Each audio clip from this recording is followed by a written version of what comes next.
కర్నూలు జిల్లా పత్తికొండ నియోజకవర్గంలో తెలుగుదేశం పార్టీ 44వ వసంతాల మహోత్సవం సంబరాలు అత్యంత ఉత్సాహంగా జరిగాయి. ఈ సందర్భంగా తెలుగుదేశం నాయకులు మొదటి రోజున ఎన్టీఆర్ విగ్రహానికి పూలమాలలు వేసి నివాళులర్పించారు.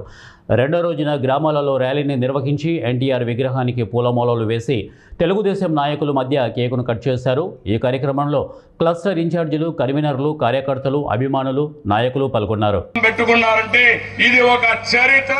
ఆ చరిత్రను కాపాడుకునే బాధ్యత మన పైన ఉంది. ఎన్నికల కంటే ముందే చెప్పా, గతంలో 3 సార్లు చేసిన అభివృద్ధిని ఈ ఒక్క టర్మ్లోనే పూర్తి ప్రోగ్రెసివ్ గా వెళుతున్నాం. మహిళా సాధికారత ఉంది. నాటి నుంచి నేటి వరకు ఆడబిడ్డలకు ఆర్థిక గౌరవం ఎన్టీఆర్ నరేంద్ర మోడీ గారి నాయకత్వం